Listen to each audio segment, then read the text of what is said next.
Pour occuper les jeunes pendant l'été, les services de loisirs à grandeur d'Amérique du Nord essayent d'offrir des choses qui vont attirer du client. Un des trucs qui prend beaucoup ces dernières années, c'est les jeux vidéo. Et dans la région de Québec, on ne fait pas différent d'ailleurs, on a essayé d'attirer des jeunes vers des activités sportives, vers des aventures en forêt, et on a aussi offert des camps de jeux vidéo. Le camp dont on parle dans la région de Québec en ce moment offre 3 heures d'affilée de jeux vidéo en avant-midi. A priori, comme parents, on veut que nos enfants fassent une activité qui les intéresse. Alors on se dit, s'ils sont intéressés à ça, pourquoi pas? Et je pense que ça vaut la peine de se questionner sur 3 aspects de cette activité du jeu vidéo pendant les vacances d'été. D'abord, est-ce que c'est de ça que mon enfant a le plus besoin en ce moment? Les jeunes d'Amérique du Nord souffrent de 2 problèmes majeurs. La capacité de se concentrer diminue au cours des 10 dernières années. Et deuxième, l'obésité augmente. Nos enfants ont besoin d'activité physique. Ils n'ont pas besoin d'activité où ils restent assis à jouer avec des manettes. Prioritairement, donc, il faut s'assurer que quand on inscrit nos enfants à un camp, il y a lieu de faire de l'activité physique. La deuxième, c'est la responsabilité des gens qui proposent ces camps-là. Je pense que quand un jeune a passé 1 heure complète absorbé dans ce jeu vidéo-là, il est en ce moment mentalement déplacé du monde réel vers un monde virtuel. Et à ma connaissance, avec les études scientifiques qui sont disponibles sur cette question-là en ce moment, ils s'emmènent partout dans le monde des études sur la question, je pense qu'on est prudent quand on dit qu'on offre aux enfants de faire cette activité-là pendant 1 heure d'affilée et qu'ensuite, il y a une demi-heure d'activité différente qui est proposée. Je pense qu'on serait sage d'être prudent dans le temps pendant lequel on demande aux jeunes de se concentrer à un jeu vidéo. 3 heures d'affilée, un avant-midi, il me semble que c'est beaucoup. 1 heure, si au moins c'est intercalé d'une demi-heure ou d'activités qui peuvent durer 1 heure entre chaque heure, déjà, on permet aux jeunes de revenir dans le monde réel. Et c'est dans le monde réel que l'enfant va vivre. C'est pas dans le monde virtuel. Les enfants qui sont habitués à vivre, à passer beaucoup de temps dans le monde virtuel, on se rend compte qu'ils manquent d'une activité, d'une compétence très importante dans la vie, dans la vraie vie, c'est les habiletés sociales. Et des habiletés sociales, malheureusement, ou heureusement, peu importe, nos enfants ont besoin d'en développer et le jeu vidéo ne développe pas d'habiletés sociales.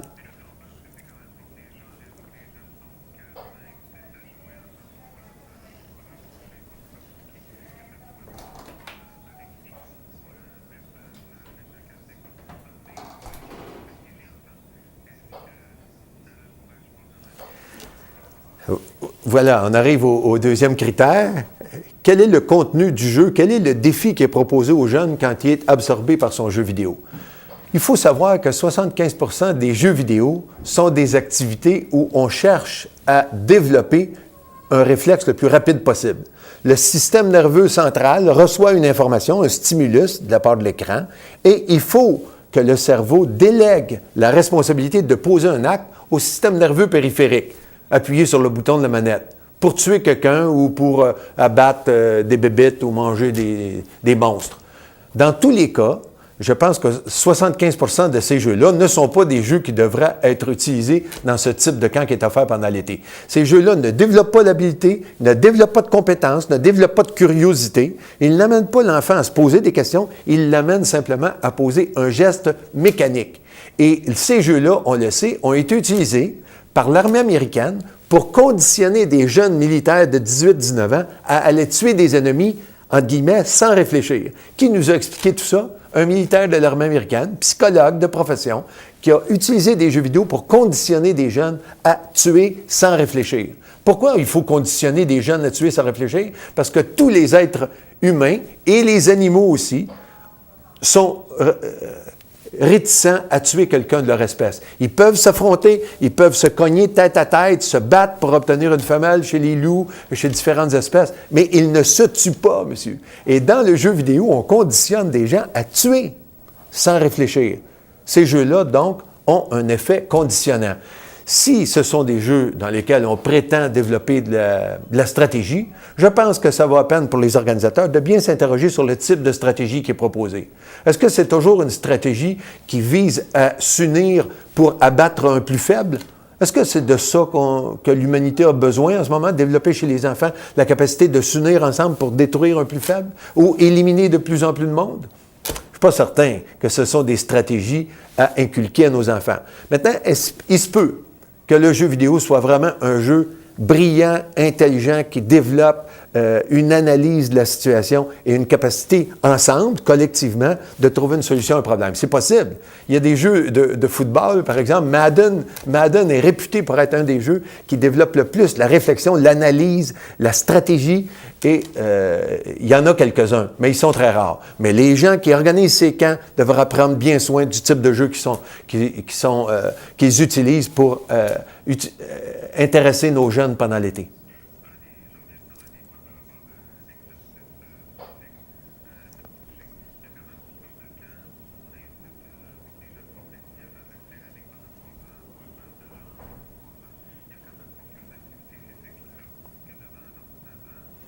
Ah, alors voilà, vous avez une bonne question, mon cher ami. Voilà une activité, la céramique, la peinture, la sculpture, le dessin, qui sont des activités assises. Pourquoi allons-nous faire une distinction entre l'activité assise à faire de la peinture et l'activité du jeu vidéo? Parce que nous savons que l'activité de peinture, de sculpture, de bricolage est une activité qui développe la créativité. Alors que le jeu vidéo, 95% des jeux vidéo n'ont aucun effet sur la créativité. Ils habituent l'enfant à agir mécaniquement. Et nos enfants ont besoin d'être créatifs. Albert Einstein nous disait lui-même, ce n'est pas la quantité de connaissances qui est importante pour l'être humain, c'est l'imagination. Or, le jeu vidéo ne développe justement pas l'imagination. Il développe le conditionnement opérant automatique. Et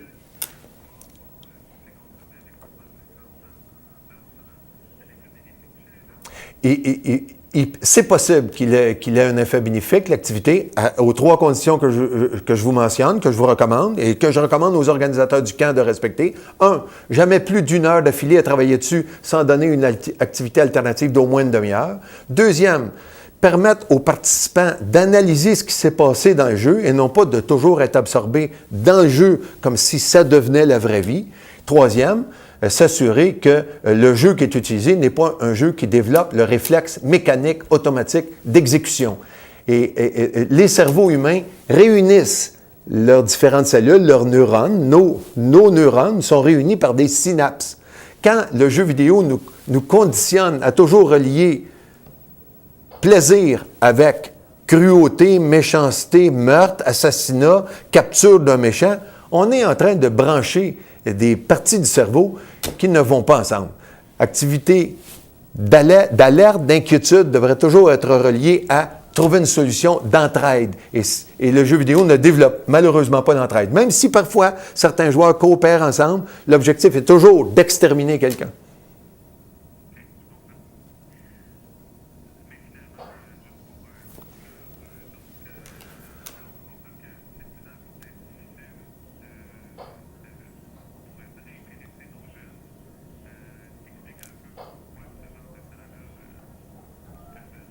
Oui. On comprend pourquoi le jeu est apparu. Pourquoi le jeu est-il apparu? Parce qu'il y a dans la société civile, la société commerciale, une surenchère des activités qui utilisent comme divertissement le jeu vidéo. Ces compagnies-là font des fortunes, monsieur. Et si vous saviez comment elles dépensent d'argent pour éviter toute forme de réglementation de leurs produits, c'est un peu comme il y a une centaine d'années, quand on aurait annoncé aux producteurs de vaches qu'il va y avoir des inspecteurs qui vont venir vérifier la qualité de la vache. Au début, là, il y a un tas d'agriculteurs qui se sont opposés à ça. Il aimait mieux vendre leurs produits avec les lois du marché. Mais non, il a fallu que la société s'assure que la viande qui est produite et qui est offerte à vendre au magasin est propre à la consommation. Or, dans le domaine du jeu vidéo et de la téléviolence, la même chose, les producteurs refusent toute forme de contrôle de l'extérieur d'un organisme impartial, scientifique, qui vient mesurer la capacité, l'influence du jeu sur le développement du cerveau. On joue avec des cerveaux d'êtres humains, monsieur. On joue avec des cerveaux d'êtres humains. Donc, il faut être prudent. Il faut obliger ces compagnies-là à accepter des réglementations sévères et Et enfin, être plus cohérent comme parent sur le type de jeu qu'on permet à nos enfants de jouer. Quand c'est écrit dessus de 18 ans et plus, c'est pas pour un enfant de 7 ans, 8 ans, 9 ans. Or, ça se passe en ce moment, ça. Je rencontre tous les jours, moi, des enfants qui jouent à des jeux qui sont interdits des moins de 18 ans. Et il n'y a pas eu l'air d'avoir aucune supervision parentale. Mesdames, messieurs, quand on est parent, nos enfants, c'est précieux. Et si le jeu vidéo a réussi à leur mettre le grappin dessus, à développer même une certaine forme de dépendance, comme parent, il faut s'inquiéter de ça.